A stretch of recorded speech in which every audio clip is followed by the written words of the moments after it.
vamos con Mauricio, venido a Mauricio. Querido Broso. Perdón este tipo de aclaraciones en tu presencia, Mauricio, pues a veces hay que...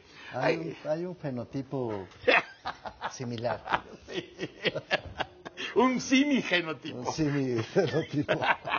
¿Cómo estás? ¿Bien? Muy bien, Broso, doctor, Marisa, qué gusto saludarlo. Oye, tendrás butimil cosas que decir. Hoy ha sido una semana... Ha sido una semana llena de... Sí, hay muchas cosas que comentar, pero el tiempo es escaso, entonces hay que concentrarse en alguno. Lo que tú digas. Pues si te parece, hablemos de lo que fue, es decir, del sexto informe de gobierno del presidente Calderón, porque pues lo acaba de presentar y claro, en medio de la transición de un gobierno a otro y en medio de lo que ha significado este conflicto postelectoral y de todas las caudales de noticias que ahora sí están fluyendo en el país, pues esto pasó más o menos inadvertido. Sin embargo, yo creo que sí merece la pena de hacer un comentario, sobre todo por tres razones. Sí.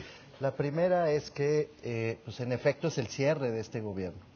Y lo que el presidente Calderón presentó en su sexto informe es un recuento, más que un informe ceñido al ejercicio fiscal anual. Lo que hizo fue un recuento de los éxitos que a su juicio ha tenido este gobierno. Como la gira del adiós. Sí, es una despedida, ¿no? En buena medida. De hecho, dedicó al final de su informe, de su mensaje político televisado, una larga lista de gratitudes, ¿no? Dicho sea de paso, sí noté que entre las gratitudes no necesariamente estuvo todo el mundo, digamos. Obviamente no le agradeció a sus críticos, ni a los académicos, ni a los comunicadores, que hemos sido insistentes en señalar algunos de sus principales problemas. Sí. Pero sí a mucha más gente que lo ha acompañado en este trayecto. Bueno, esa es una razón importante, me parece. La segunda es que creo que fue un documento bien escrito en el sentido del orden que tuvo este mensaje que leyó el presidente. No tiene la misma suerte, en mi opinión, el documento entregado ante la Cámara de Diputados. No. La calidad de la redacción y el formato con el que se entrega son completamente distintos. El informe tiene varias salidas, ¿no? Lo que la gente ve, lo que la mayor parte de la gente ve, pues es el mensaje político. Y ese es el que preparan muy bien, Es el porque que cuida, ese va al aire, ¿no? Va al aire, es lo que finalmente todo el mundo escucha, es lo que se recupera en los medios de comunicación. Lo otro es una cosa gigantesca, la verdad no sé de cuántas páginas, pero de varios cientos de páginas. Sí. Es el informe formal que se entrega ante la Cámara de Diputados y que, bueno, se supone que alguien va a leer. Que se supone que alguien leerá, porque es mucho más fácil esperar las comparecencias a propósito de la glosa, y entonces ahí te la vas llevando, ¿no? Y además en la propia página del gobierno federal hay otro tipo de presentación, que son estos videos que de un tiempo acá el gobierno federal ha venido utilizando, donde los propios secretarios de Estado, las propias secretarias de Estado van presentando su visión de México. Entonces hay como varias salidas. La que a mí me parece que vale la pena recuperar, pues es esta que el propio presidente ha subrayado, que es la del mensaje con motivo de la entrega del sexto informe de gobierno. Entonces, creo que fue un documento muy bien preparado, Broso, con un orden muy claro, donde el presidente hace un diagnóstico de los problemas. A mí me parece que el diagnóstico, debo decirlo con sinceridad, está bien hecho. Es un diagnóstico que en general pone los problemas en el lugar correcto. Después, poner problemas y solucionarlos no es lo mismo. Ajá. Fíjate la enorme diferencia. Una cosa es hacer buenos diagnósticos y otra muy diferente es hacer buenas políticas para afrontar el diagnóstico que acabas de hacer. En el resumen o en el balance los problemas quedan al descubierto puntualmente, pero las soluciones no. Pero las soluciones a veces incluso parece que contradicen al propio diagnóstico, que creo que es uno de los problemas que ha tenido, esa es mi opinión, este gobierno a lo largo de casi todo su recorrido. Sí. El diagnóstico acierta, pero en la forma de afrontar el problema tiene tropiezos. Y casi en todos los rubros, ¿verdad? En casi todos los rubros, y es el segundo punto que me interesaba destacar, Lo que tú tienes, más allá del diagnóstico y más allá de la propuesta del presidente, es un problema serio de costos añadidos, algunos de los cuales son costos verdaderamente inaceptables. El presidente, por ejemplo, pone en primerísimo lugar, creo que con toda razón, su estrategia de seguridad pública. Hasta todas luces, el principal tema de este sexenio y al mismo tiempo, creo yo, el talón de Aquiles de Felipe Calderón. Y bueno, todos sabemos que los costos de la estrategia que siguió el presidente durante este sexenio han sido pues inconmensurables, ¿no? Es decir, se miden, no sabemos de hecho cuántas vidas se han perdido en este sexenio, realmente no sabemos el dato exacto, Bruso, porque ni siquiera tenemos esa información precisa a la mano para poder concluir de cuál fue el costo de vidas, pero también ha habido un costo altísimo de personas que siguen vivas, pero han sido víctimas de la violencia que ha vivido este sexenio, han sido víctimas de la vulneración de sus derechos humanos o han sido víctimas de la pérdida de gente muy cercana en actos de violencia terrible o han sido víctimas incluso de la captura que los grupos criminales han hecho también de sus gentes, porque a mí siempre me ha parecido que quienes, los jóvenes que son reclutados por las bandas criminales y las familias de las personas que participan en esas actividades, también son en buena medida, Broso, sé que es polémico esto, pero también son víctimas. También. Tener a alguien reclutado en esas actividades dentro de tu familia debe ser verdaderamente un infierno, para decirlo mal. Y en el discurso hay muchas cosas que son tramposas y que nosotros estábamos viendo ayer que hay gente que se va con la finta y nos decían en algunos mensajes, no sean mala onda con el presidente, si los muertos son entre los criminales, porque eso es lo que decía el presidente en el discurso, el gobierno no es, son los malos. Pero en todos los casos, cuando das la vuelta a cada uno de los casos, todo regresa como boomerang a la responsabilidad del Estado. Bueno, naturalmente. ¿Dónde está el Estado que estos se pueden matar por miles y que en esas ráfagas se llevan a otros cientos que al principio fueron daños colaterales y hoy son las memorias, el memorial de la vergüenza? Sí, evidentemente vuelvo a la idea del diagnóstico. Yo creo que es imposible negar la idea según la cual un grupo de criminales organizados que venía ya expandiéndose de una manera muy acelerada, no podía ser pasado por alto por el gobierno. En esa parte del diagnóstico me parece que nadie sensato podría poner un pero, es decir, pedirle al gobierno que no entrara. Era imposible. Lo que hasta el día de antier, cuando el presidente hace este mensaje al país, se mantiene con una enorme, ¿necedad? Pues sí, es una terquedad del presidente, es confundir la idea según la cual alguien, dice él, le pide no entrar a combatir a los criminales. Lo que nunca parece haber asumido es que no se le pidió no entrar, se le pidió entrar de una manera diferente, sí, con mucho más precisión en la inteligencia militar y sobre todo saber dónde estaba la salida. Cuando uno entra a una guerra, esto lo dicen todos los que saben de estos temas, de Clausewitz para acá, cuando uno entra a una guerra tiene que saber cómo se gana la guerra. No solamente en qué momento entras, sino cómo sales de ella y cuál es el enemigo a derrotar y cuál es el periodo en el que ese enemigo debe ser derrotado.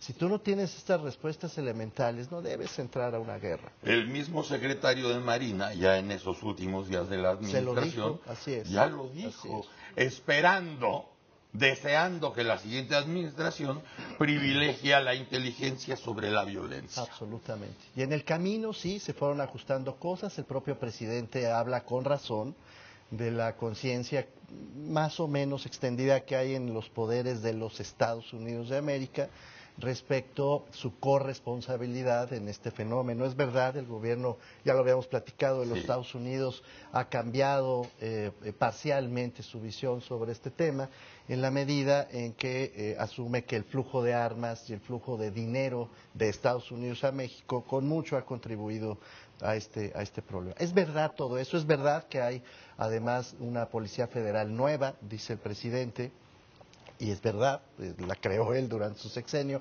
pero también es cierto que él mismo da el dato, solo se ha certificado alrededor de la mitad de los integrantes de las fuerzas de seguridad en el país, en los estados y en los municipios. Esto significa que falta la otra mitad.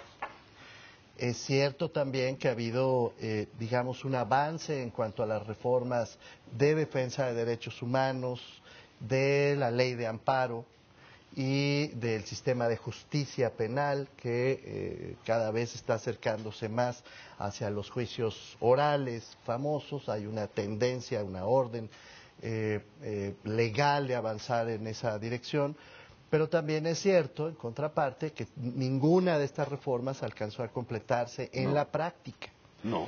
Y que en cambio los datos de vulneración de los derechos humanos siguen acumulándose y que la propia Corte de Justicia de la Nación ha tenido que intervenir en los últimos años para que, a despecho de la reforma constitucional en materia de derechos humanos que ya está en vigor, se emita sentencia para que, por ejemplo, los militares que han cometido faltas a los derechos humanos sobre los civiles sean juzgados por tribunales civiles y no militares. Pero esto ha tenido que correr con el tiempo, no fue diseñado desde el principio. Y además de emergencia, porque están saliendo de este plan de total desorden y falta de mira y de horizonte, sí. Se han estado vulnerados los derechos de la sociedad, sí. Y han tenido que ir surgiendo de emergencia, sí. Con urgencia, para tratar más o menos de no solventar, pero más o menos tener el marcador parejo, ¿no? Absolutamente, y el presidente al final de su informe, en la parte correspondiente a este tema, también habla y subraya mucho su capacidad de dialogar con distintas personas, organizaciones, grupos sobre el tema de la seguridad. Es verdad, varios de nosotros tuvimos la oportunidad incluso de participar en aquellos diálogos con el presidente.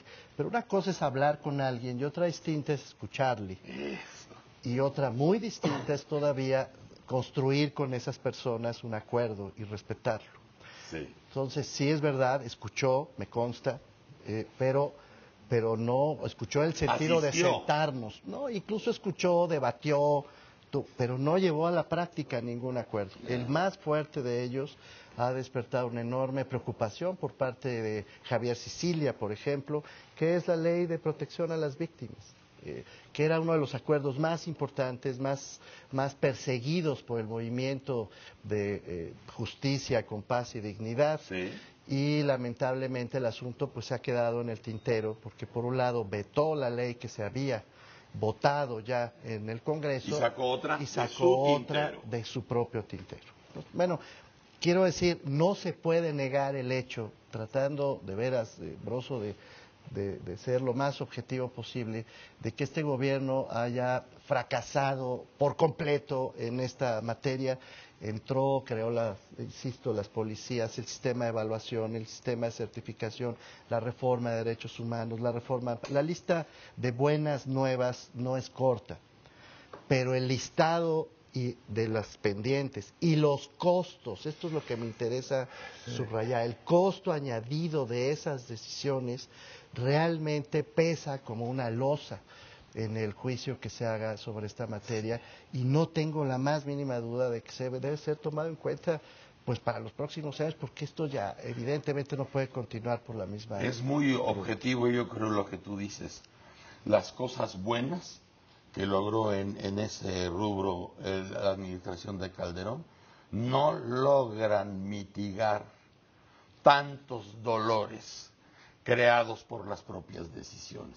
No le alcanza, queda de viento. Me temo que sí, y lo mismo pasa en los otros rubros. Si me lo permites, voy mucho más rápido. El presidente habla, por ejemplo, de cobertura universal en salud, es cierto, es verdad. Habla de cobertura universal en educación básica, la primaria, también es cierto.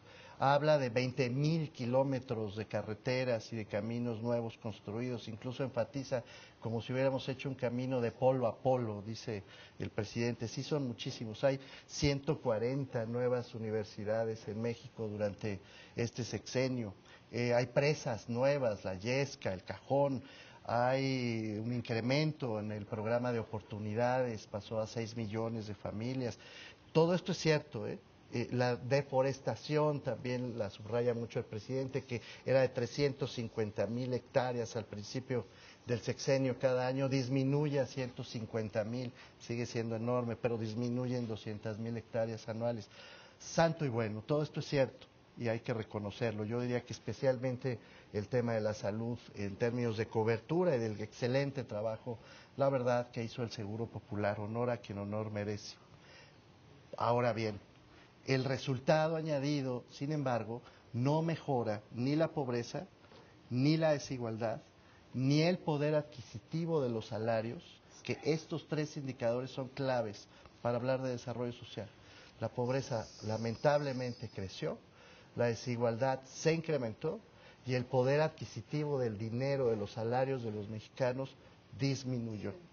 También es cierto que se crearon empleos, 2,5 millones de empleos, dice el presidente, 700,000 al año, pero que se necesitaba mucho más que eso. Y por lo tanto, a pesar de las buenas notas que hay que reconocerle al presidente en materia económica, de desarrollo social, el resultado otra vez, en términos de costos concretos, claro, en términos de calidad de vida de la mayor parte de las y de los mexicanos que viven en condiciones de pobreza, ese costo lamentablemente no se pudo evitar. De tal manera que aunque, como Coneval prueba, que este es el consejo que evalúa la política social, el acceso a los bienes de educación y de salud, el acceso a la vivienda, el acceso a la electricidad, que también presume con razón el presidente, disminuye el impacto de la caída del poder adquisitivo del dinero y de los salarios, disminuye, mitiga, no evita, sin embargo, en el conjunto, que la gente hoy tenga menos poder adquisitivo, que haya menos empleos de los que se necesitan. Y más desigualdad. Y más desigualdad social en el país. Es así, estos son los datos duros y son los datos que deben enseñarnos, pues que de veras buenos diagnósticos son bienvenidos, pero el gobierno que sigue, esperemos que no vaya a ser lo mismo, ser un muy buen diagnosticador, incluso diseñar políticas interesantes, pero en el camino, pues ir tirando todo lo que se encuentra. Creo que el colofón es estupendo, el que haces tú, porque ahí están los diagnósticos estupendos, hay cifras que mueven casi al aplauso, pero los problemas madre están intactos y crecieron. Sí, señor. Los problemas verdaderos, de origen, esos crecieron. Sí, señor. Entonces dices, bueno, pues gracias por las cifras, gracias por los diagnósticos y volvemos al escenario Dios mediante con el que empezamos el programa.